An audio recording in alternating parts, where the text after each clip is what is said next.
You're not going to always make the right decisions, but make a decision and make sure it is yours.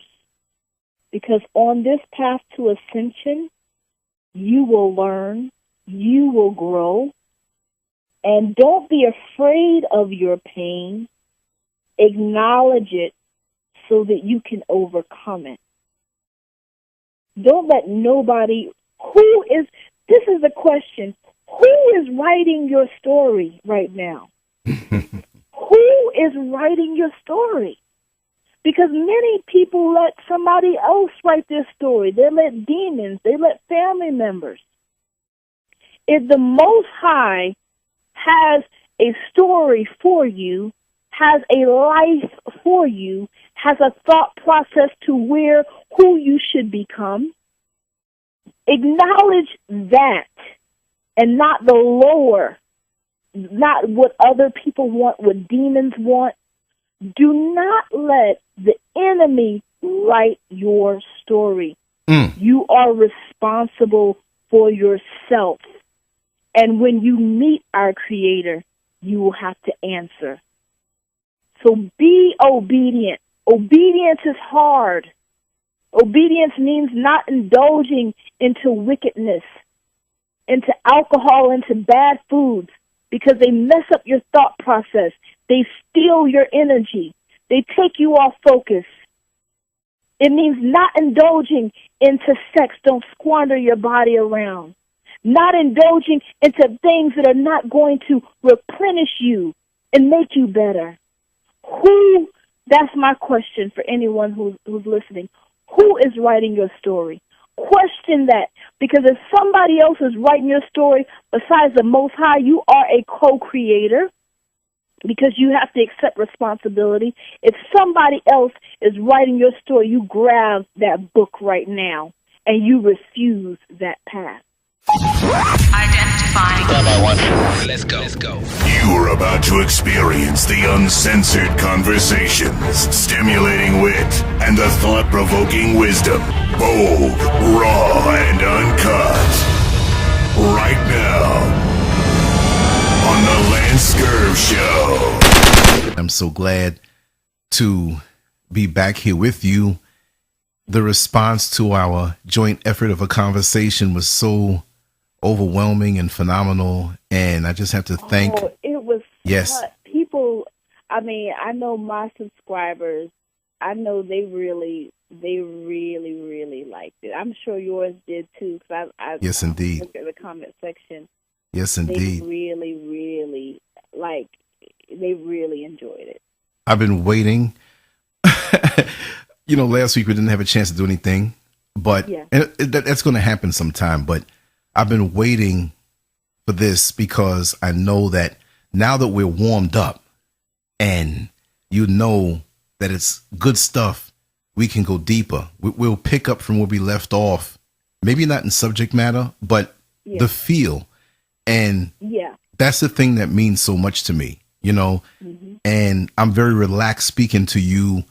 You are my sister, and I just feel so relaxed, and something comes over me. I was very honest in the other conversation. I'm going to be very honest in this one. And if at any point you want to ask me a question. So vulnerable after our conversation, because believe it or not, I'm not that open of a person. Like, I'm not really, I'm open, but I'm not open. Right. I just felt completely open. Like, it took me back, to be honest with you. Yes. It took me back a little bit. And then it made me see some of the things I'm still dealing with, still struggling with. So it was like, it opened up something in me to be able to get clarity and also move forward. Yes. So I needed that. That conversation was like therapy for me. Likewise. And see, when people are real in their conversation, of course, doing things online, people want to make and create a really great listening experience, but you can only do that with quality ingredients and honesty, transparency, and something that people can resonate with, because people out here, regardless of where their energy falls, they can feel when something's authentic. They know when something's real. Exactly. And yeah, and there's so much fraudulent content out here on YouTube and Facebook and Instagram, and people trying to aspire to be something that they're not. Not that they cannot improve, but they work so hard on the false image that they forget to work on the real person. So when you hear a real raw, and I don't mean anything indecent when I say raw, but just brutally honest conversation when you're facing yourself, it's so refreshing. And it was very refreshing to me. It blew me away, Lance. I'm serious. I was thinking about that conversation, and I listened to it so many times. Wow. Wow. Yes. So that being said, I have to thank you for being you. I have to thank the Creator for making you. All that you share, all that you offer, all that you bring to the table. And when I mean that, I mean the intangibles, the character. You know, people say, bring to the table, well, she's bringing some money. No, we're not talking about that. We're talking about your light and your energy. And I look at people like energy, because we are. I don't get caught up in the physical trappings and the facade. You know, when you're younger, you do that. You get fooled that way, but it's how you feel. And you are a light worker. You bring light and you uplift. And because of that, you know, the word that we call empath, you know, and we'll touch on this. We'll flow. We're going to flow. Sometimes it's just good to flow. Kind of already flowed. I was like, oh, maybe he should start. But, I changed my name to Warrior Constant. Okay. Yes. Yes. So I just want you to know because you know what? Okay, we're going to do it. Warrior Constance, because there's a lot of warriors, a lot of queens out there on YouTube and different, combinations. And that makes it more, personal and focused on you. So we will address you as Warrior Constance. Yes. And of course, you're a queen. But yeah, being an empath, people don't understand a day in the life of an empath. It's like the day after a really serious operation, and you're not supposed to be out in the street. You're not supposed to be around other people because you can harm yourself. You can get sick again. And I'm going to try to find something to explain it the best way. Let me see if I could find. Lance, to me, learning that I was an empath was one of my greatest discoveries in life, because I didn't know why I was feeling all of this energy. I didn't know why. I could tell. I used to kind of ignore myself, and I felt. I don't know how to describe it. When you know people are lying to you, it just. So knowing that I was living in a world full of a bunch of deceitful people, it kind of made me a little numb, to be honest with you, until I could learn how to deal with it. And this was before I heard of the word empath. A person, and a lot of the things that happened with me and with people, I internalize a lot of things. Yes. Which is not good. And once I started reading up on it, I was like, oh, my goodness. This is why I experience depression sometimes. This is why I was so susceptible to spiritual attacks. I didn't know. I thought I was crazy or something. This is why those things were happening to me. And I just didn't know. I just had lack of knowledge. But now I see myself and I understand, because it's so many levels. I look at it as a gift. It is. It's so many levels to that beautiful gift that it is. And the reason why we are able to relate so easily, because I believe that is the key. Yes. Because we're good listeners. Because we're not just, you're not just hearing me, but you're actually listening to me. Yes. Actively. Yes. And sensitive to what the next person is saying. I think that's so important. And see, I found something that was kind of interesting. I don't just want to make this conversation about bulleted points, but for those out there listening that don't know what it is and want to get a feel of it more so than, but they're talking about it, but what is it really? And most people have sense, they know, but and we're going to flow probably off of this topic, but I just want to wallow in it a little bit. And I just want to read this. There's an article. I don't have to read the whole article, but there's a couple of points. Basically, it says 13 signs you're an empath and what it means. And I couldn't even pronounce the website. It's a woman's name. I'll drop it below if anybody wants to see it. Empathy is the psychic ability of heightened clairsentience. An empath is someone with a strong ability for this, to feel the thoughts, emotions, and energy of others. And generally, people who are empaths are affected by these influences, sometimes to the point of it becoming debilitating, like you just said. But it doesn't have to be that way. This gift can be embraced, managed, and even come to be enjoyed. There is even research to show that highly sensitive people become assets to their families, as they are known to be more attuned to risk and danger. So, before we go too far, consider yourself and other empaths, highly evolved persons in touch with and acutely aware of their surroundings. Empathy is the ability of clairsentience, clear feeling, but instead of manifesting in psychic readings or in mediumship sessions for your clients, it's out there manifesting in the physical world while you interact with and pick up on the thoughts, feelings, and illnesses of physical people, animals, and entire ecosystems. Let me just stop it there. And I want you to jump in with this too. This, like I said, it's like we're two chefs cooking in the kitchen with no recipe. We're just making it up, but I know it's going to come out good. Right?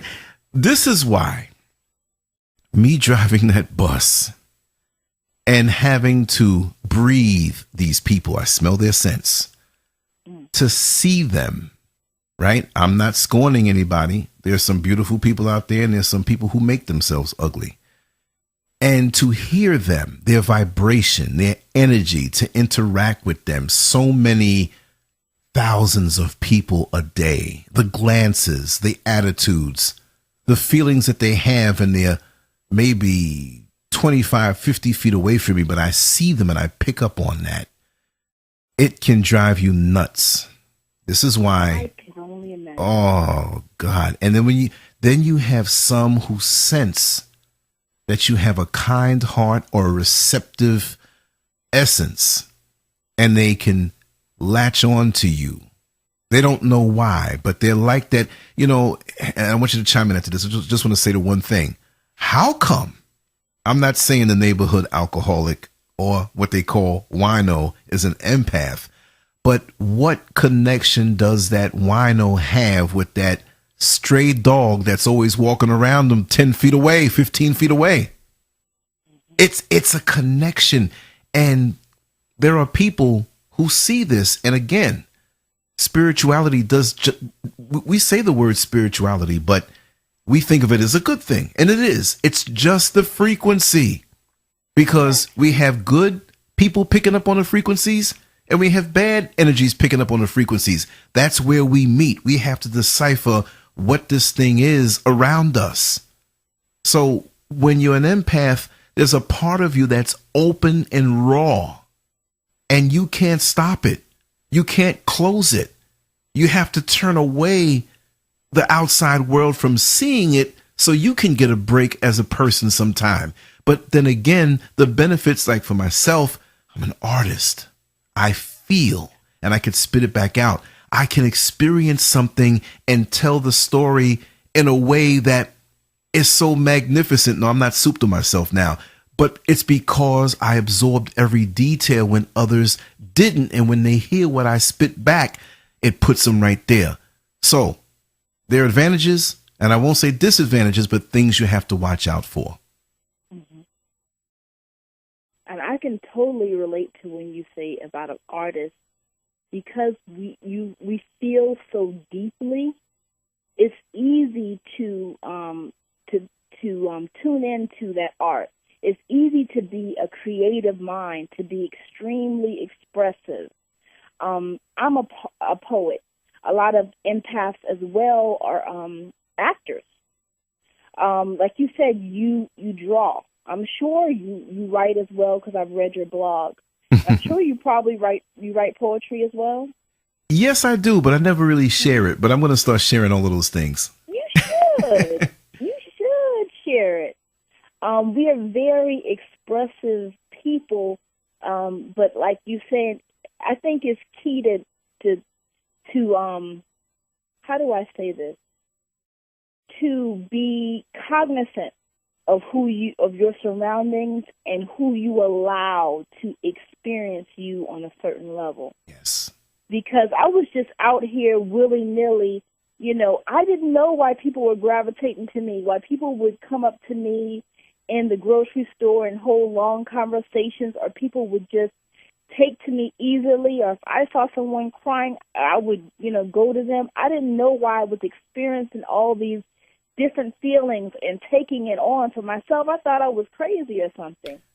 But You're not crazy. When you realize who you are, then you have an opportunity to use it and delegate that energy correctly and appropriately. Once you can see, Yes. once you can see who you actually are. Yes. And it's a thing where, like with myself, I am so receptive to what's around me. I cry a lot. Many people don't know that about me. Wow. Like, my wife was speaking, Mrs. Scurv was speaking to me over the phone because she was at work and I was at work. And she was speaking to me about a young lady that is new to her job. And this young lady's 20 years old. And her mother was stabbed to death when she was young. Her father was poisoned when she was young. She lost her grandmother, lost other people, and she was basically alone. She was from Jamaica, but she has family here, like an uncle or something, and she's very ambitious throughout the whole thing. And that just made me feel, I felt bad, like what she'd been through, but it made me feel good that she's still ambitious. But I identify with that. Now, I didn't lose my parents when I was like young, but I lost my father at 27. I'm a grown man then, but still, my mother at 31. But I was close to them, and very close to them, and they were my world. And when I heard how she lost her folks very young like that, I just wanted to symbolically hug her, hold her. And I'm a man, so it's not anything like that. Just on an emotional level, that thing in me came out. And when I got off of the phone, because it was time for me to go, my break was over, I stood there for 2 or 3 minutes and I cried. And it's when this reminds me of an episode of Star Trek, and the title was The Empath. I don't know if you ever saw that, one of the original Star Trek episodes. Oh, you have to see it. Now, this is science fiction, but they always kept it where you can look at it both ways. The bottom line, and I forgot the dynamics of the actual episode, but I'm going to find that link and I'm going to put it there. Now, people who may not like Star Trek, you have to watch this. This woman, she was some type of alien. Inhuman. She's a human being, but, that's up in space. And anytime she happened to be around Captain Kirk, Mr. Spock, and Sulu and Bones, somebody would get a wound or something. This is how they had the show play out, like a scar. And she would come over and touch the scar. And when she touched the scar, it would slowly fade away. The same way when we had the Polaroid cameras back in the day, when you took the picture and the picture would slowly fade in. Well, this particular, it was the reverse. The wound would go. And then the wound, I believe, would appear on her for a time until she digested the wound and the pain that came with it. And you'd see her crying and you'd see her hurt, and she would disengage for a while, maybe look down, go through it, and now she's all right. She absorbed the wounds, the pain, the suffering of those around her. So to me, there's so much more going on in this world with that particular type of energy, because what makes a nurse want to be a nurse, as rough as a job that is? What makes a person want to work for emergency services in an ambulance, or really, I mean, okay, money, yes, we understand. And some people get into it for money, but there are people who they can't see themselves in any other position because they're an empath and they want to help. And it validates their existence because they can't be any other way. No, you can't be any other way as an empath. And it's funny that you say, not funny, but when you said that you were crying, I could see that in you. Just like literally, I could. Yeah. Looking at that picture that you often put up on your post, I could see that in you, like those tears in you. Hearing that story about that young lady, like that affected me just now. Mm-hmm. And it's just like, I feel like the Lord has us here for a reason, so that he can indeed heal through us. The Holy Spirit can heal through us. Yes. Because, of course, a lot of empaths see themselves as healers. But personally, I don't feel like I'm capable of healing. It's all of the Most High. It's all his work. Yes. But that's why a woman or a man would want to be a nurse. That's why someone would want to be a police officer, or, because we have that need to help, to heal, to try to fix. And a lot of times that goes unappreciated. Yes. So it's beautiful to connect with people similar to that.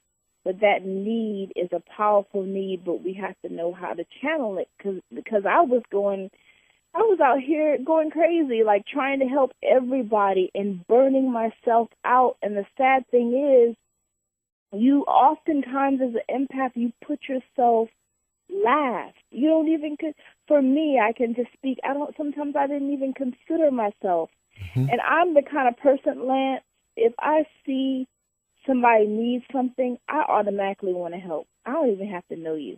Right. If I see like you need something, I'm like, oh, I need to give this.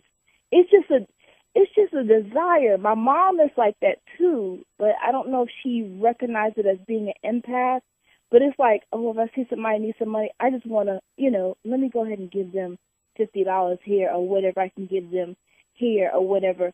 That's my heart as a giver. But when the world sees that, Lance, yes, they take advantage of it. I'm the kind of coworker. If your tire is flat, I'm taking you home. I don't care if you live all the way on the other side of town. Exactly. That's me. Yes. Oh my God. There have been passengers that they missed the last connection, and I'm like, listen, I got you.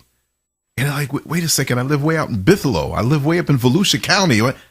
And once you make up that make that commitment to yourself, now there's a human side that says, oh God, what did I just do? But you're not backing out. You're going to do this. You're going to follow this through.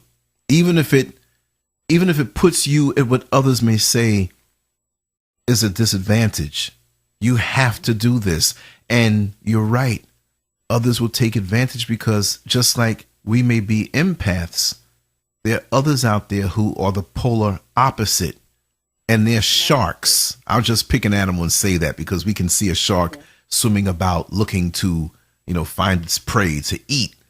And there are people who are sharks. And lots of times, it's sad, but there are certain types of empaths that are wired a certain way that latch on to a person who is a shark in a relationship. And it's an exchange now. Now that empath is locked in to this one person, and they're not the gift to the world that they were made to be. And this person took this shark, locked that person down. But it's not a good exchange, because that person who's the empath in that relationship never gets a chance to recuperate and come to full strength, because that shark never lets them get topped off in their positive energy. I don't know where that came from. I just said it because I know somebody's going to hear it. That's very true. And I'm thinking about, with this gift comes great responsibility. And I think when you speak about that empath, I was that person because I did not acknowledge myself, because I did not believe in myself and what my worth and value was. And I was that person that would be a doer in all of my relationships. It didn't have to be necessarily with a man, because I've had great relationships with men. Right. But with female friends, I was the one that's always coming to your house and all that. But when I'm the type of person, too, when I realized, Lance, I'm not being valued, I'm like, I don't want anything else to do with this relationship. Right. So I started taking time to work on constants, to value myself. So when I have these experiences or this time with whoever, whether we're going out to lunch, it's going to be beneficial to both me and you and I. Yes. I cannot no longer do any one-sided relationships, because I do not have time in my day to waste. Right. So I just cut those relationships short. If I see someone taking from me and not reciprocating, not appreciating, just kind of sucking me dry like a vampire, I cannot do that, because now I realize Lance, it's so peaceful. For me, it's super peaceful to be by myself. Oh, yes. You would think that some people would think like, oh, you live alone, and, I don't have a whole lot of friends, but I find You're it blessed. So peaceful. I find it so peaceful to be by myself. And we often, as empaths, we love nature. Oh. So I'm out at the lake. There's a lake that's not too far from me. I'm out at the lake walking. Yes. I love going to the ocean. But I think for people that are listening to this who may be sensitive, people are either maybe empaths, because sensitive people don't, a lot of them, it's levels to it. So some people don't have the ability to internalize feelings and emotions the way we do. They can just be sensitive to a person, but they don't always internalize it the way an empath would. For us, it's important to realize the value that we carry, and that giving ourselves out freely is ultimately going to leave us dry, ultimately going to leave us in a negative state of mind to cipher through all of these emotions. And then as a person, I internalize it, and it takes time. And sometimes internalizing it means depression. Sometimes for me, internalize it used to mean overeating. So once you begin to assess your relationships, because you now know what to look for, you now can see people for what they are versus what you wanted to see them for. Now that you know that, you'll know how to navigate. You'll know who you should spend time with. And you'll also value your personal space and your personal time. You won't let anyone come into your home. You won't just jump up and go on a lunch date with anybody. You won't enter in a relationship with anybody, because these relationships, these people that we allow in our lives, a lot of the times they tend to be leeches, especially if that person is not respecting you. They don't necessarily have to be an empath, but if they see that you are not appropriately valuing yourself, they will never value you. Beautifully said. Wow, what a flow. You just spoke 100% truth. And I just want to add something else as you were speaking. When you said that these people are leeches, We're not saying everybody, but we're just saying these people who are leeches, who lock into you because they know that you're an empath, and they may not say that, they just know that you're a giving person. And I believe that many and I applaud you for your maturity to be able to realize that you bring something very valuable to the world. And yes, it's Father God, the Creator. We understand that. Yeah. But you are an extension of Him, see, because He works through you. And when you're chosen that way for that level of existence, our heads, our thoughts, our brains and desires to do more, when oftentimes our Creator doesn't even require us to go beyond that. Sometimes we push ourselves because we think more is better. But it reminded me when a friend of mine who's somewhat of a nerd, and he's into all things technological, and he told me, he says, Lance, never, ever allow your cell phone battery to completely exhaust itself. Don't be tempted that when it's down to 2% or 1% to try to squeeze in a minute more of conversation and let it just exhaust itself, because once it exhausts itself, that's considered to the battery one cycle. And your battery only has but so many cycles. So if it gets halfway, or top it off, because it's going to go anyway. But if you allow it to have X amount of cycles, and I don't know what that number is, maybe somebody could help us in the comment section, or I have to call him back up. But we also can allow ourselves to be so exhausted that after a time, on a physical level, maybe, or mental level, or spiritual, or a combination of all of those, we won't come back. And I believe that many empaths are people who may be in mental institutions, being fed drugs, being treated in a way that won't bring them back. Now, when I say that you can't come back, yes, you can come back, but the conditions have to really be extreme on a righteous and positive level to allow yourself to slowly grow back and become yourself, because the world picks at us, and it picks at us so much during the course of our days or weeks or months and our years, and we put ourselves on the back burner, like you said so beautifully earlier. And do we sometimes forget who we are because we're so caught up with the things around us, and we're juggling other people's problems that we have it in the back of our head like a picture-in-picture screen on a television, where you see the big picture of your life, but you got this little screen because you know that your good friend might not be able to pay her rent. So in the back of your mind, okay, I didn't tell her yet, but I'm going to help her out. Now you have this. Always thinking like that. Yes. This is not, but it's just like an automatic, natural thought for me. Like I'm not saying I'm going to compromise myself and, put myself out there to help somebody if I really can't afford to do it.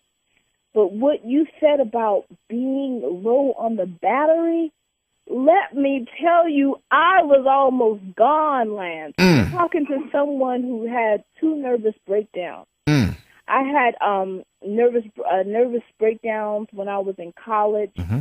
I was almost gone. I had 2 spiritual attacks earlier this year. Mm-hmm.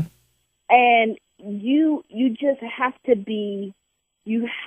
know that you have to have that time by yourself. Yes. And your relationships, once you can feel any sort of negative energy coming on, you have to cut it off. Yes. The head. Yes. It's not even about the person, because sometimes the person doesn't realize that they have certain entities attached to them. Yes. It's not even about them, but it's about protecting yourself, because you can be out of this place. Years of depression, I didn't know what was wrong with me. Just all kinds of experiences. I didn't know why I was internalizing these things. I'm like, what is wrong with me? Am I crazy? I wasn't crazy. I just didn't know what it was. Right. I just didn't know how to appropriately manage my life with the gifts that the Most High had given me. because the gift of being a loving person in a cold and cruel world like we live in, that is a beautiful and powerful gift. And guess what? Your light shines. It doesn't matter if you're at the gas station, the grocery store, wherever you are at, your light is going to shine bright. Let me tell you one little experience. I was at the gas station. I was at the grocery store. Mm-hmm. I was at Publix. We have it down here in Charlotte. And I saw this man, and he was, I don't know if he was like, it looks like he could be Hawaiian or Filipino. I'm not sure. Mm-hmm. But Lance, his light was shining so bright. This man's light was shining so bright that his energy was positively affecting me, and he had his back turned to me. Wow. And I was in awe of him. I was in there with in the grocery store line with my little rotisserie chicken, and I was just, this man was checking out at the register to the left of me, and I was just like, oh my goodness, like in my mind I was like, I would love to know him. Yes. His energy was so intoxicating, and it wasn't that he had a smile on his face. He had a smile in his aura. That whole it lifted me up just to be in his presence. Lance, that's the power of an empath. I don't know if that man was an empath, but I know he had to be some sort of angelic being, I'll tell you that. Yes. Because I was captivated by his energy, and he never said a word to me.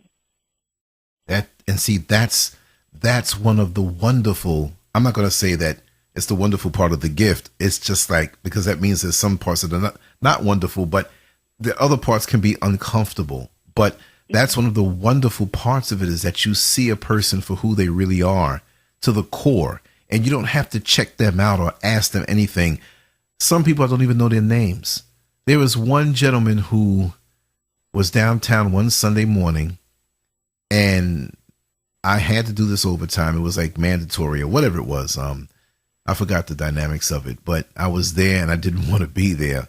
And I was doing a route that I didn't know. And the way it was laid out, I didn't like it, because they don't give you the good instructions.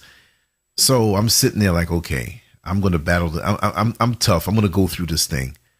And this gentleman, he's about my age, black man, just came and sat on the bus. And he said, "Can I ride with you?"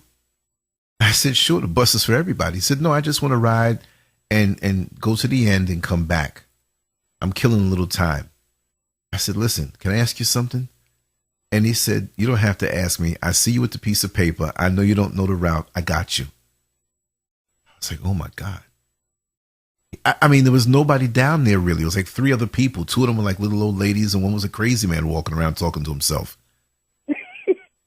So for him to just, I said, "Man, you're an angel." And we had the most wonderful conversation. And I've seen him several times, and I keep saying, "Man, you're an angel."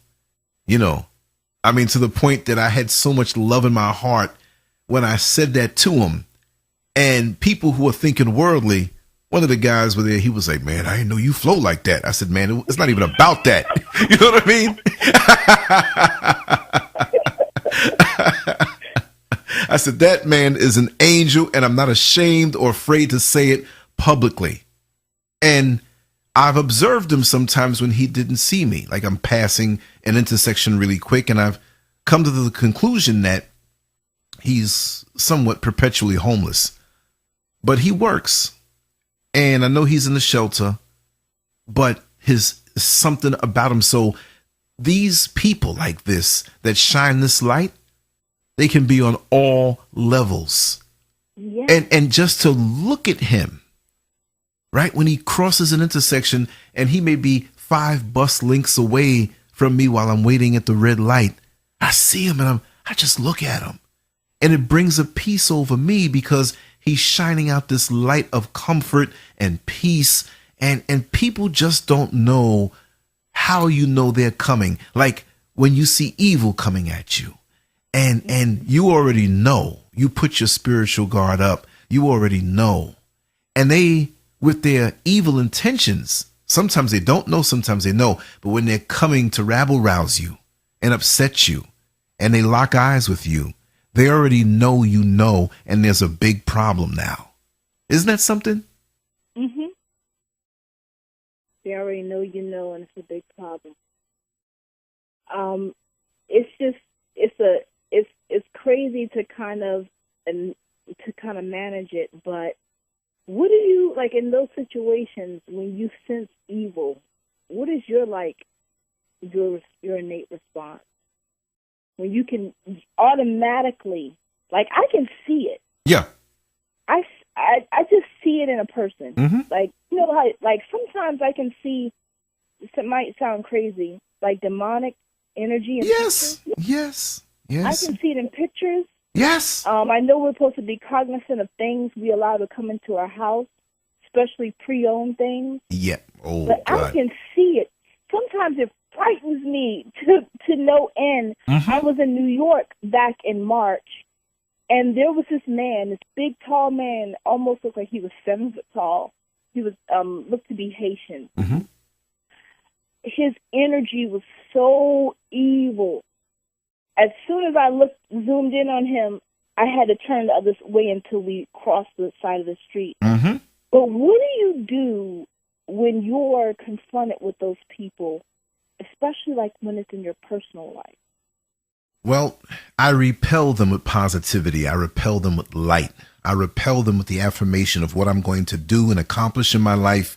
And I repel them by letting them know, and maybe not always directly, but my whole demeanor changes. And they know I am going to accomplish what God has set for me to accomplish. And it frightens them back. It's okay to scare a demon. It's okay to intimidate a demon. A demon does not like light. See, but they want to come so evil. And yes, we're human, and it is frightening as an empath. But there's some times that you got to put those boxing gloves on and beat the hell out of that demon with the positivity that's in you. Like, oh no, this is not going to happen today. See, we give our energy kindly and in a loving fashion, yes, but we can also shine a light out so bright that it protects us because it repels that dark stuff that's coming to us. See, so when somebody drops a negative comment on me, I've had talk shows where I've had frenemies that I may have met once or twice, but I knew their energy, and they see me ascending to a level that's beyond what they can hold on to. Like if I'm going up and I'm flying and they say, oh, he's getting too high, we can't even reach his ankle. You know what I mean? If they think you're going that high, they're going to tell you something or drop a seed in your mind to stop you from going there. And I've gone toe to toe with some of these people where I say something positive, they say something negative, but it's sometimes covered in a cloak of what the world would say is concern, but it's not concern. You're presenting it that way. You're really trying to discourage me, but you act like you're concerned. Oh no, don't go back to the gym again, Lance. You know how your back slips out and you have that pinched nerve potentially, and we don't want that to happen. No, you just don't want me to go to the gym because you're a fat slob who doesn't want to do anything, and you just don't want to see me shine at my age, which it shouldn't even be that way. But there are some people who are so plugged into us. My thing is, we have to ask ourselves, who is plugged into us? Because see, you got to get close to the outlet to get the plug to plug into the outlet. I keep see, we got out. Imagine yourself with outlets, electrical outlets all over your body, your physical body, right? Now people are coming with their long extension cords to plug into you to power whatever apparatus they have for you. Either you run or you keep it moving where they can't. Or you unplug it. And you unplug it. Or you don't allow it. You put those little plastic things over it and keep it when you childproof a room, right? When you do that. See, because they hate to see an open plug or open outlet that they can't plug themselves into. How dare you have this light and energy and I can't use it? It doesn't belong to you. It's mine. So they want to keep you in a perpetual state of low self-esteem. So, they want to be the only ones who can say a nice word to you because now you're going to give them your energy.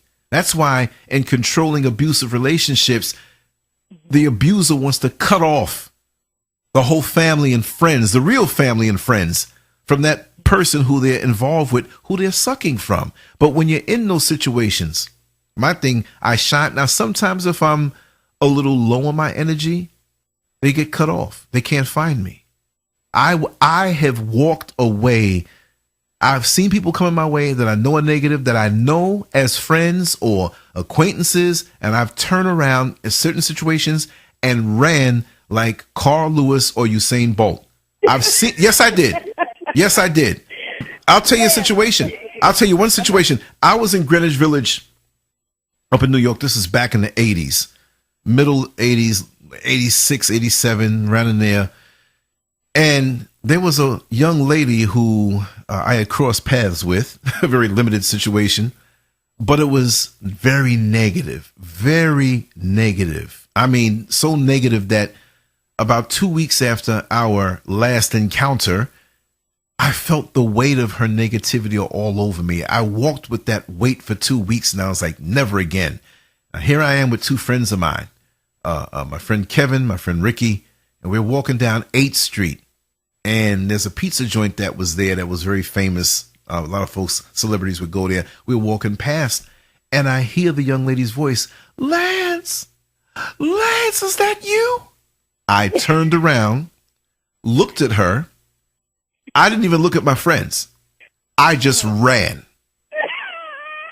I mean, I'm talking about not like I jogged away or whatever. I broke out running. I had a long coat on. I think it was a long coat. I think it was cold. That was like a cape. I'm like, oh no, this negativity is not hitting me. And it wasn't a situation where, oh, maybe he hit it and quit it, or maybe, no, it wasn't. I mean, it was kind of like that, but it wasn't, no, it was because of the negativity. I kind of got that sense, Lance. You didn't have to say it. I kind of got that sense. I ran, and I mean, I ran the whole length of this long block, and I ran half the length of the other block when I turned the corner and stood up in the doorway. We didn't have cell phones, and I knew they were going to come that way. I said, Lance, what happened? We just heard a girl call you, and you broke out running. Like I was in a serious sprint, like I'm a track star. People were partying. They were looking, the cops didn't even have a chance to react. I'll do it. Wow. I am not going to let somebody dump on me. And this is what we have to learn. And I hope people who are listening understand that. You're precious. Your energy should be budgeted out to the good people or good causes. And it's not a free-for-all. You're not an all-you-can-eat spiritual buffet. Yes. And you don't have to walk around in a perpetual state of being drained. A lot of us feel that we have to be drained, and that's the only way that we accomplish something. Like, if you have enough energy, it's like, oh, no, this is bad. I have to be drained. You don't say that to yourself, but most people only feel, empaths, the sense of accomplishment when they're drained. Like, okay, I help somebody because I'm drained. You can help somebody and not be drained. Just because the money's in the bank doesn't mean you have to spend it all. You know what I mean? Till you're left with $7.63. Now you're scared of the overdraft. Yeah, that's very true. And to your point of running, when the lady was calling you, I have a coworker, a friend / coworker, and she told me, she was like, Constance, I see you have a pattern. She's a counselor. She said, I see you have a pattern. You're cutting everybody off. And I would raise your hand in victory because you're doing the right thing. Everybody off out of your life, right? So she drew me, in counseling, they have this thing where she drew me this circle, this large circle, and then she drew like 5 or 6 more circles. And she told me to put people in the circles, and she told me to label what those people meant to me and label where I want those people to be versus where they are in that circle. So if someone would say if my mom was on the outer bounds of the circle, the largest circle, you have like 5, you have like 6 circles, you have the larger one, the smaller one, all the way down to 6. Say if she was on the outer bounds. So she told me she wanted me to work on the relationships to determine how I can get them closer if I wanted them closer. So I started drawing these people in the circle. I started having ideas about what, this person meant to me and how, about our relationship. And I was like, let me assess these relationships. And I looked at most of these relationships and I said to myself, I'm glad I cut these people off. It wasn't me. These people were crazy. But I was wrong for not speaking up. If you are an empath, if you are a person, a human being, period, if you are in a relationship and someone is draining you, the first thing you need to do is, first of all, listen to the Lord. Be slow to speak and quick to listen. Because once you listen, once he tells you how to confront that person, then you move forward. Because you want to make sure you do it appropriately. But don't let somebody walk over you. Don't let somebody perpetually steal your energy and you're feeling drained. You're feeling, because you are responsible for how you feel. Nothing outside of yourself should be controlling you. Now, it took me a very long time to learn this, and I still am balancing this to this day. But you are in control of your thoughts. Say if one person comes up to you and says, or says to me, hey, Constance, you look ugly today. I really don't like that hairstyle. Or I thought I thought you could do better than that, or something like that. It is my responsibility to turn whatever that negative thought is into a positive thought and not let that affect my day, not let that affect my emotions, because all it takes is one incident for you to spiral out of control in your emotions, whether it be spiraling you to depression, spiraling you to overeating, spiraling you to drinking. Because as empaths, a lot of times we internalize these feelings if we don't have an opportunity to speak. Another thing, speak.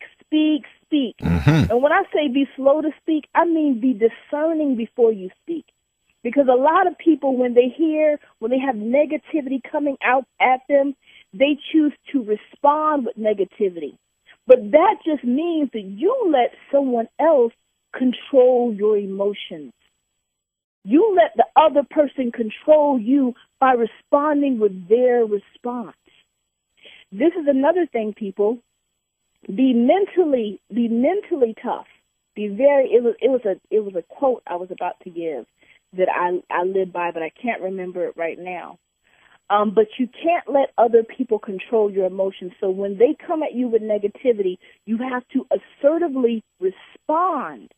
And when they do not respect your response, it's not your business to try to tell them over and over, or try to explain yourself, or try to get them to understand.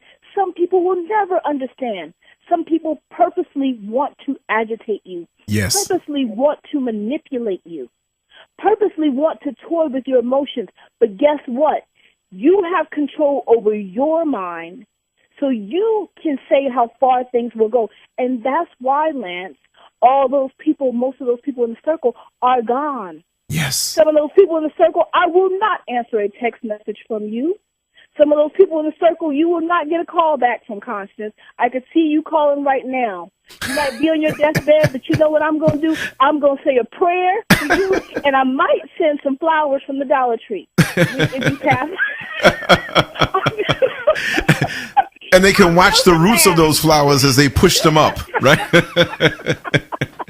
Send them some daisies. But I have let so many people take advantage of me because I did not honor myself and I did not learn how to deal with people appropriately. I was being naive, greener than the grass we see growing outside. And let me tell you something, when you are green like that, you're going to get slapped in the face until you wake up and start making wise decisions. Yes. Yes. There is no time limit on success, meaning that, well, maybe I said it wrong, but we feel, and I'm not saying you or I, many people feel that they have to wait in somebody else's line for success. Now, success meaning what? It's defined different ways. We're talking about personal advancement and achievement of ourself, I'm not talking about the materialistic goods, but so many of us have remained a child from young and into adulthood. And I find it very fascinating because I love to observe families.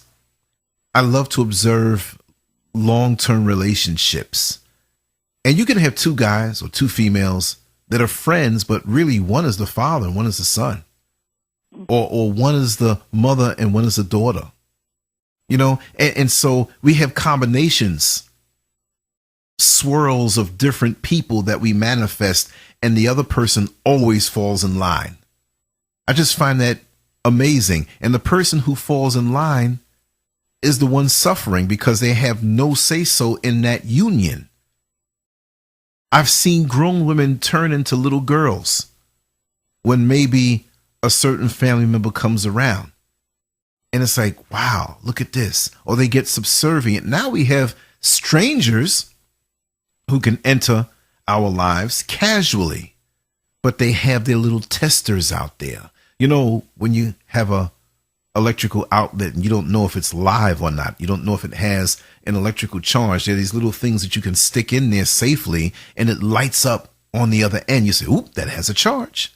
Yes. And there's some that you can stick in and it tells you how much of a charge it has. Well, on a spiritual level, we have the predatory spirits out there who say on sight alone, I think she's an empath.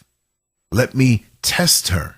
They will come to you with all kinds of sob stories. They will put themselves in a position that's not good. They will allow it to happen. There are people out there who they're not going into foreclosure, but they may be behind 2 payments on their mortgage, but they will allow themselves to get close to it and show you proof and wait on you to come save the day.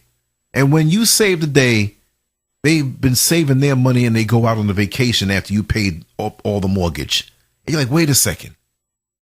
There's a young lady who was down and out on the bus. And I'm not going to give the details because she might listen to this and I don't want to hurt her feelings. I may have to in the future, but I'll save that one. And I don't purposely do that. But she's a chameleon. She rode with me and she's a working person. Not 1/3 my age, but I'd have to be 66 for it to be 1/3 my age, right? She's 22. That's all I'll say. And she had no food and she loaned this money out to this friend who didn't pay her. And this is due and that's due. And she doesn't have anything at home and so and so. And I had 10 like crusty dollars. It's always like $10 or $11 I always have in my wallet because I gave some to the homeless guy the other week, right? But I gave her $10.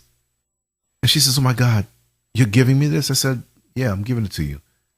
She says, people don't do that. I said, it's just $10. I said, if what you say you're going through is true, I wish I can do more. Well, I won't be able to pay you back. I said, no, pass it on.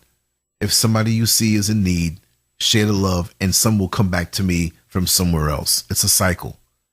Well, guess who? That was a Tuesday. By Thursday, she was telling me how she was leaving the city to another city, more down south, Miami. I'll put it out there. And she was looking forward to treating all her friends to go jet skiing. Wait a second. Did you just forget that you told me how bad things were? You're looking forward to going jet skiing? Now, I'm happy for you if it's all well and dandy, but don't lie. And you're angry now that you have to foot the bill for the rent-a-car to drive down. Wait a second. Between the Monday and Tuesday and the Thursday, you didn't get paid. Jet skiing? Lance, that's why I was so hyped when I just spoke because these people, like, they try to drive you crazy. Mm-hmm. Like, and I experience a lot of people like that. But you know what the sad part is? It's not even the evil people. It's the good people trying to take advantage of you. It's not even the super demonic people. Right. The people who, it's the good. It's the people who are your so-called friends sometimes that play on your intelligence. Mm. And what makes me so angry, because sometimes I don't always pick up, but a lot of times when people are lying to me, I can pick up on it. But I don't tell them that I know that they're lying because I ultimately want to know the reason why you're lying to me. That's just how. So what I do is I just sit and I listen. So what you were saying, that's one of the red flags when someone comes into your life and they tell you all these problems. That's a red flag. Yes. Because we all have a story. We all have problems. Not to say we shouldn't share, because we should share. Sharing is beautiful. But when you hit that sharing and then you hit me with that uppercut or whatever, of my light bill is off, or I can't pay my phone bill this week, or, do you have $20 or $30 extra for gas? And I told you that me and my baby father were having problems. I told you that my sister stole some money from me 2 weeks ago. And it's a game of manipulation, Lance. Yes. And me, sometimes I know I know what I'm being lied to. And before I wasn't cognizant of it. So before I'd be like, oh my goodness, I'm so sorry. Let me give you this. Yes. But now I'm more aware of it. And I'm going to be honest with you. This is wrong, but sometimes it makes me angry, frankly. I get angry because I'm like, I love you. Sometimes I've had people that I genuinely love and I would do anything for. How dare you disrespect me like that? Right. Because all you have to do is tell me the truth. And if I don't have the money, I'm going to give you a truthful no. If I do have the money, I'll give you whatever I can. But one thing I won't do is go broke for another person. That's right. Because when you broke, or when you are down on your luck, nobody is going to be there. A lot of people aren't going to be there for you. You always have to have a safety net. You always have to have savings. You always have to protect yourself. But people out there, if you are a person that's sensitive, please, please, please take it from me. Don't be gullible. Wake up. If you're waking up, makes you write things down. Okay, they said this on this day. They said that on that day. What's next? Do that. Do whatever you have. Pray. Let me tell you, I think we said before, whenever I prayed, or I said this to someone else, whenever I asked God, the Most High, for discernment about people, He always reveals it to me. Oh, yeah. It doesn't even take long. If I'm questioning somebody's behavior pattern or somebody's purpose in my life, and a lot of times people will latch on to you because they see things in you. So they know, it's kind of like, I don't know how to describe it, but they'll see where you're going. Right. They'll see that you're going to be successful, and they just want to sit there. They don't really have intentions of loving you, caring about you, but they're just there to get whatever they can get. Yes. Yes. And wow, how profound. You're so right. And it's a thing too. They can see, or a person can come around you because they have their toxicity drowning them, and you're the bucket, and they don't want to do the work in their life to clean their life up. So you become this gain on so many levels. And this is why I always say that unless I can figure out a person's intentions, and it doesn't always mean something evil or something bad, it could be good. But the deciding factor for me is that when I let new energy, or allow new energy to come closer to me in my life, in my inner circle, I have to ask myself, what is this person doing in their life? What dream are they actively pursuing? What movement do they have, and in what direction is it going? If I can't find anything, then they're ejected, they're omitted, they're vaporized. I cannot deal with it. No. Look, some people feel, oh, you can't be that cruel, and they're that. No. God knows how many times our heart is going to beat. God knows how many times we're going to bat our eyelashes. We have to budget out our time.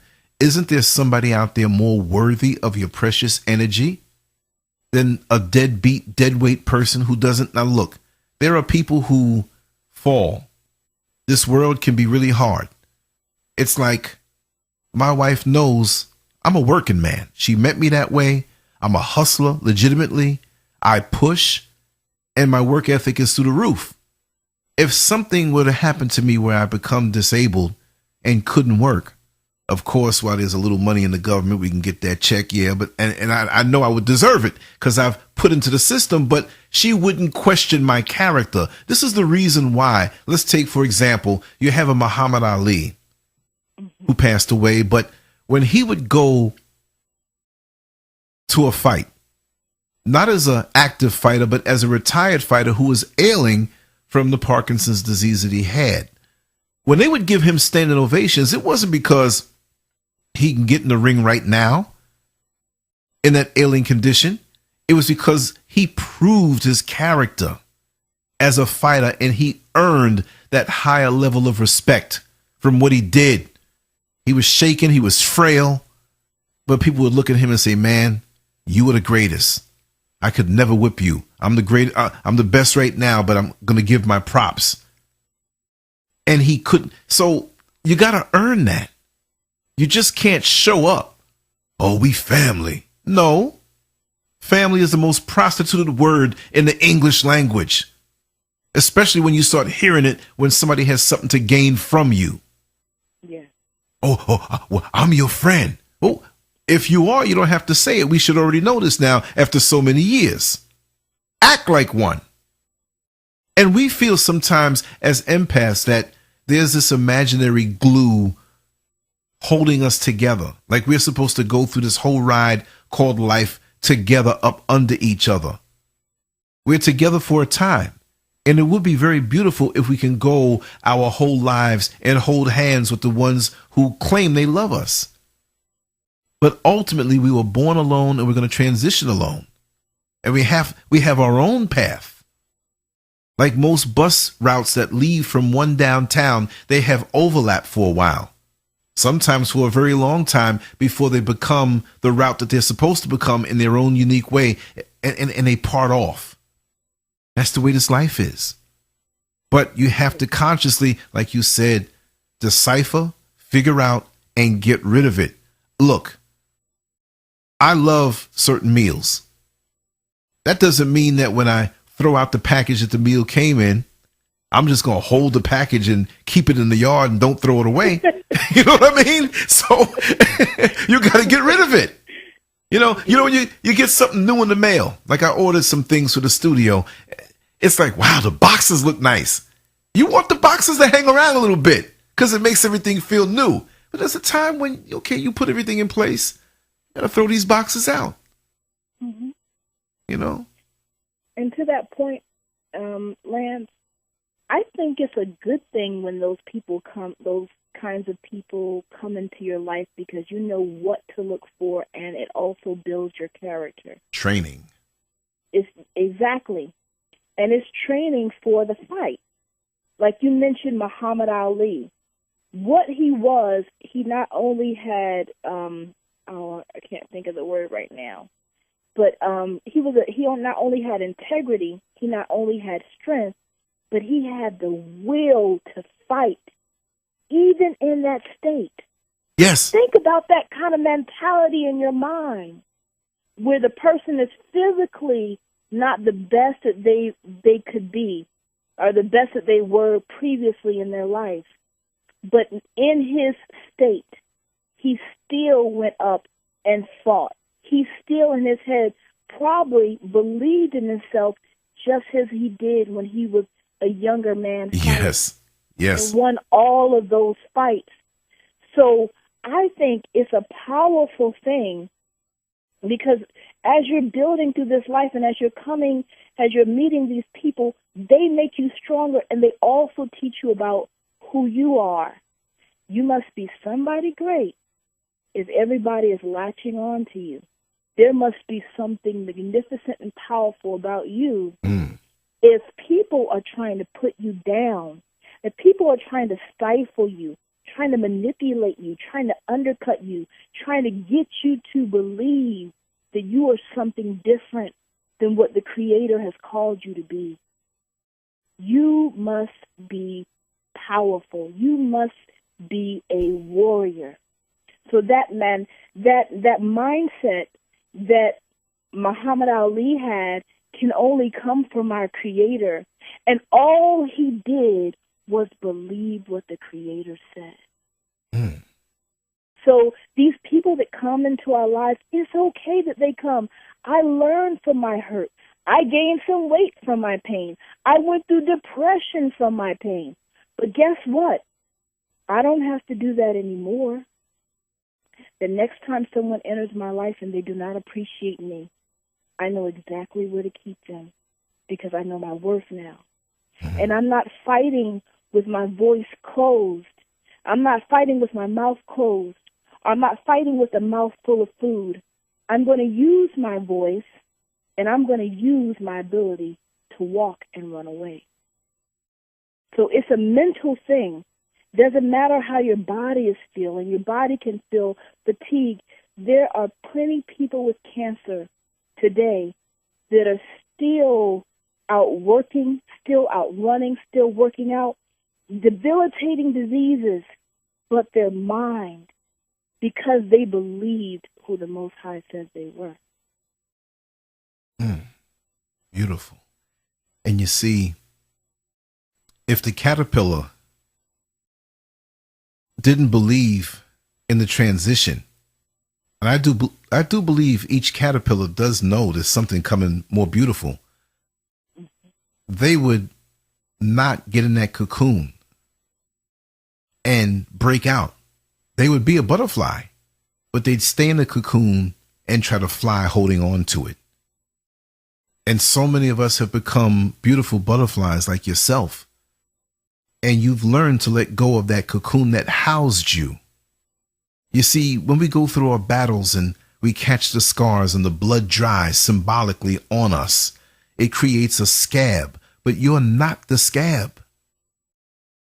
That's a badge of honor to show that you've been through the battle. Yes. Beyond the scab, there is character that is honed, that is developed, that is strengthened. And it has ascended you to a whole new level. This is why what used to bring fear to you in your spiritual infancy, you look to crush it now when it comes over the horizon toward your life. You're like, I know you. I've been through the situation with you before. Get out of here. You don't scare me. And that's how we should live our life, that as it goes on, we conquer.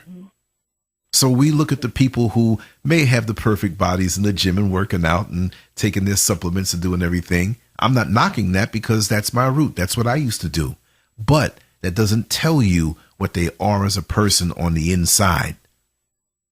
There's a lot of wisdom out here, but it comes in different packages because we've had different walks. Look at the young lady I told you about that my wife spoke about, the 20-year-old young lady who lost her parents. Mother stabbed to death, father poisoned young.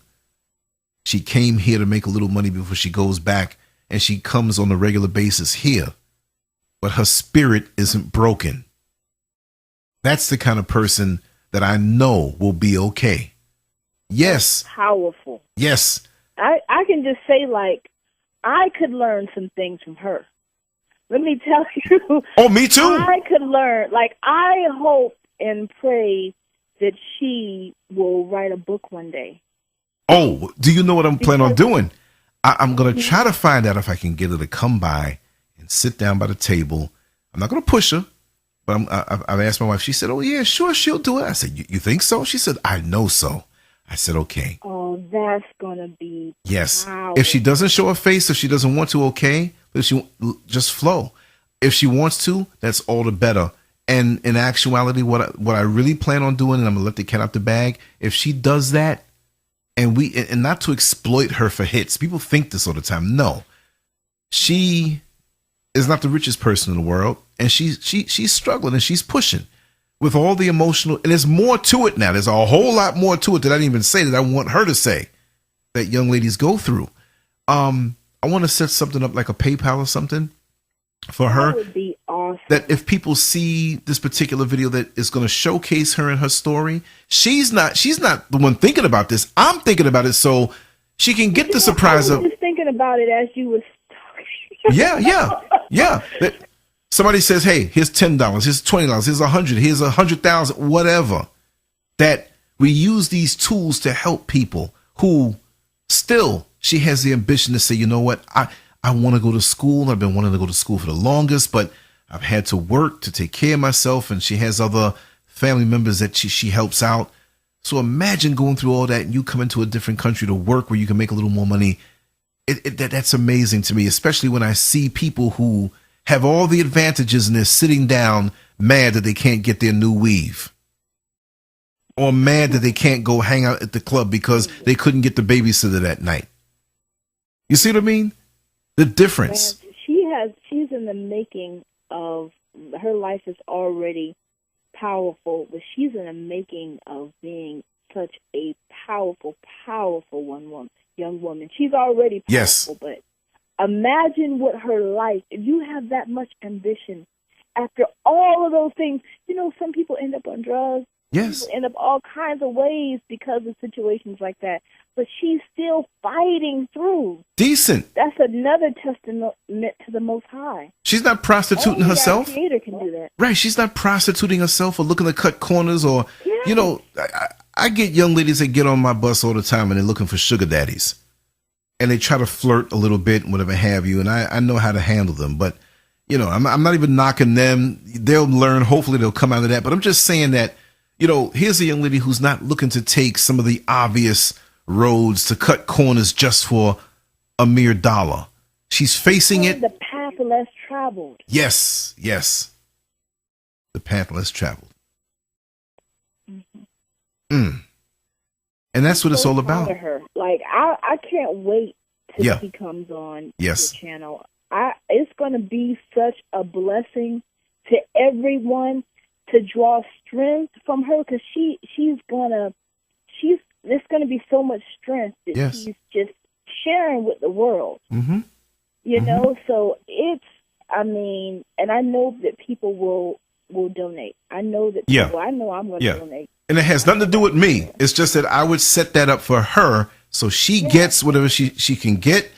She's not asking for it. It's me seeing beyond that, because that needs to be rewarded. Because think back, when we're really young, like say like 5 years old, parents are still over us, or whoever raised us.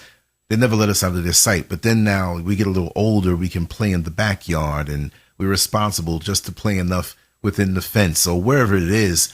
And then we get older, and then we can go to our friend's house and walk over there by ourselves, and we think that's a big thing. And then we can spend the night over there, and then we can leave the state as we get older. And it's like, wow, I'm a grown person. I can handle myself. So just think of a person normally at 20. Yes, you're grown technically, but you're not fully developed. And how small your world is at that point compared to what it would be when you're 40, when you're 50. So for her to have gone through those things that would pull you in and not make you want to expand, yet she's expanding and hopping on planes and coming to other countries to work. And she had explained that, well, to my wife, who's a supervisor there, she says, I'm here working, but I did not know what to expect. I'm a little nervous because, and my wife said she worked so well and she caught on so quick and she pushed so hard. That's fearlessness, Lance. That's fearlessness. That's what made me cry. Before I was at the end of the route and I had to let those little 2 minutes. I was like, man, this is God bless her. I know that pain of feeling alone, because I don't have a huge immediate family. And when I lost my parents, it wasn't as young as she did. I lost my father at 27 and my mother at 31, but the positioning never leaves you. And that feeling like, oh my God, my closest, it's gone right now. And I understand you have to transition. You can't accept life if you don't, accept transitioning. Yeah. So I looked at it through that lens and I said, man, I want her to know that she's not alone.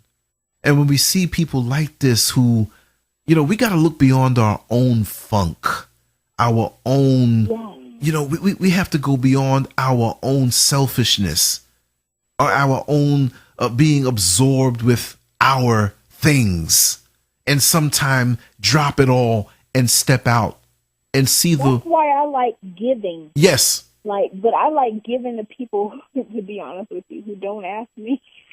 That's the best way. That's the best way. Giving. Yes. Because that makes me happy. Yes. It makes me, like you said, look beyond your own funk. Yes. Yes. You can take, you might not be feeling as well, but if you can say, oh, let me help this person in some way. Sometimes it's just a card where you sit down and write them a note and maybe give them a gift card or something. Yes. But you see somebody that is, working well. This is a lady at the grocery store I go to all the time. I said I want to give her a card or something. Because she's such a beautiful spirit. But giving really does produce a lot of joy. So I know that. And then the people that don't ask for it, like this young lady that you're asking right. on, those are the people that people are going to shine on. Those are the people that people are going to rush in to help. Yes. So I know that people won't mind being a blessing to her. Exactly. She's not even asking. She's not asking. And this is another thing. When she was getting off, and this is what really started the conversation on that break with my wife, that she was leaving out of work very late. I know my wife would have dropped her home, but she was leaving way before her. And when this young lady was leaving, it was going to be in the wee hours, and the buses at that particular point were not going to be running anymore.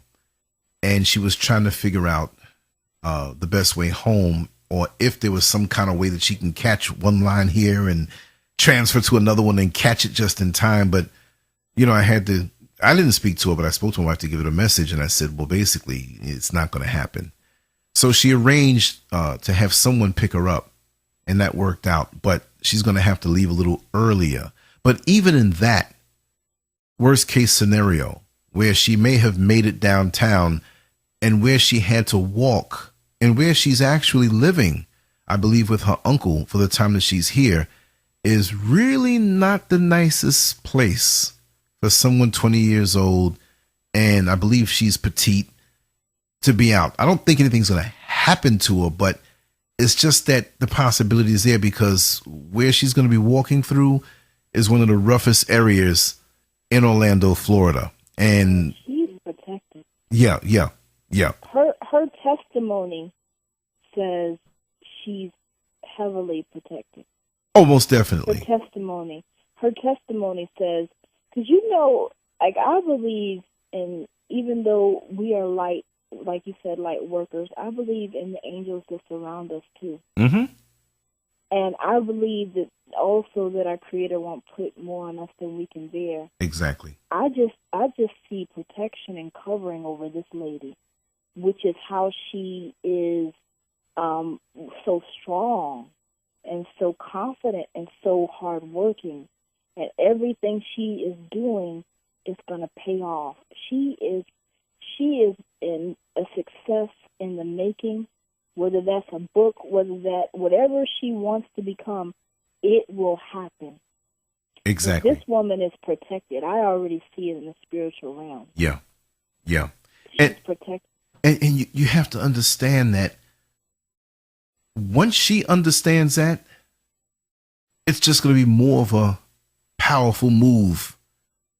You don't get cocky with that, and I don't think she would. But there's certain people who are protected, and they're not where they're supposed to be or where they're going to be, but they catch a wind that, hey, wait a second, and some will fall because they take advantage of that.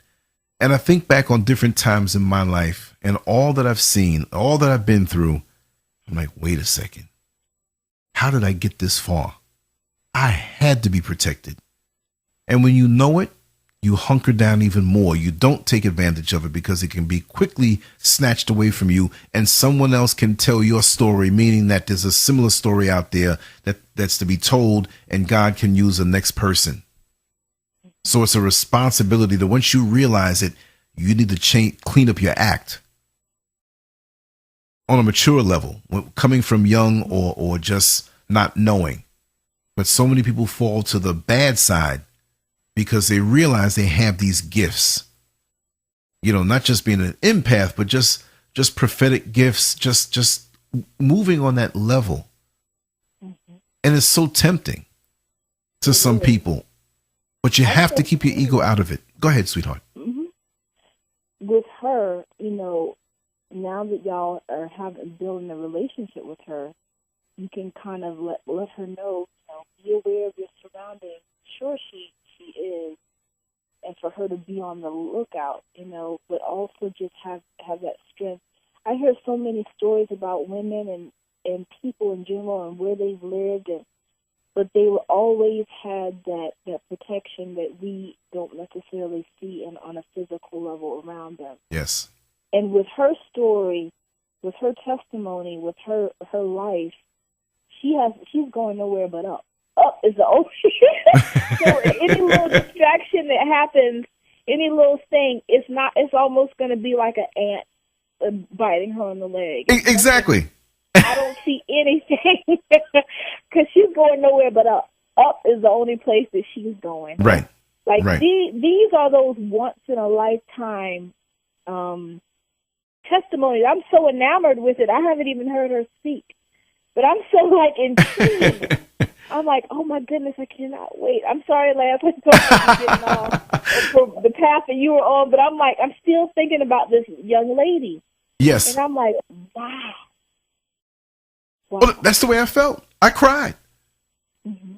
But it wasn't like some people say, oh, crying is not crying is not crying. You cry, a little kid, they hit their knee on the coffee table. Some people cry, they lose a loved one. Some people cry tears of joy. It's the overload of emotion, and the emotion can be quite different. See, so for me, it's inspirational and it's my job. If she's willing, and I won't push her more than what she desires, but if she wants to go the full way, it's going to be about her. I'm going to, hopefully, if we do this and you're free at that particular one, I'm definitely going to have you on the line. Right? I would love to be. And just vibe with her and encourage her. And that's what we have to do in this life, because that is so powerful. You'll be blessed just to encourage her. And I'm not looking for blessings, and you're not looking for that from her, but it's something you have to do. Now, look, that's somebody who you get your empath groove on with. Yes. That's who you give to. Who will be able to, that's the power of giving, is making sure that you are giving to someone who will be thankful. Good example. Gratitude. Good example. Mm-hmm.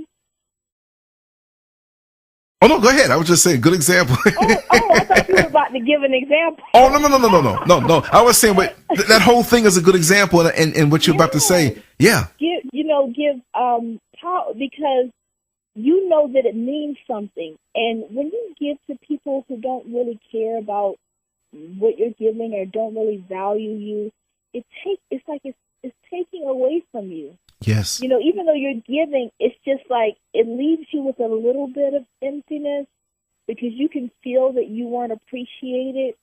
And I feel like we don't know how long we have on this earth. Exactly. You want to do everything with purpose, and you want to make sure that it's done to a point where it's going to leave a positive, powerful impact. Whatever it is, it doesn't matter if you're cooking a meal in your house. You want to make sure that it's going to be beneficial to your body and propel you when you go work out, or propel you when you're at work. You want to do things. As I get older, I've made terrible mistakes in my life, especially with food, especially with friends, mm-hmm. and with people, and sometimes with dating. But now that I'm just 37, I'm still a young lady. Oh, you're a baby. Yeah, well, I'm not actually. No, you're a grown woman, but I understand. I'll be 37 on December 26th. Yeah. Wow. But look, yeah. But I know you have your point, but I just want to say that you're blessed to be so advanced at 37. And I mean, like, I'm not saying this is a 54-year-old, like 37 is so many years younger. For someone who you are, there are people who are 60 years old who can't don't think like you, who are not as developed as you, who are not as aware. There are people who live their whole lives and they don't reach the pinnacle of where you've reached. I don't want to say that I know a lot, Lance, but I want to say that I've experienced a lot of pain, and our Creator, the Most High, is allowing me to gain wisdom from my pain instead of being a victim. Yes. When our Creator, the Most High, I don't want to call him the Lord, I just want to call him the Most High. I call him Yahushua HaMashiach sometimes. Mm-hmm. But the point of the matter is, learning from your pain and not being the victim. That's why I was so excited about the young lady, because she is not a victim of her circumstances. She did not let what happened to her parents, her family, deter her from coming over here and finding a job and working and being ambitious and pushing herself. You are not the victim. That's what our Creator told me. The Most High says, Constance, you are not the victim of your circumstances. If someone takes advantage of you, step it up next time. Be wiser next time. Discern next time. Be watchful of what you're doing. You can't control the past, right? You really can't even control a whole lot in the future. But what I can do, in the here and now, I can make wise decisions. I can't look back. I cannot look back, because looking back will cause me to dwell. Looking back will cause me to be in depression. But what I can do is live in the here and now and try to make the most of it. Try to do the best at whatever it is I'm supposed to do. If I'm a person that's working in a grocery store, be the best attendant, or be the best person who rings up your groceries. Mm-hmm. Whatever it is, try to access the best out of that moment and decrease demonic entities in your life. Decrease people who don't appreciate you. Decrease things in your life that aren't going to add to your ascension or to prolonging your life. These are the things I found out once I saw myself as valuable.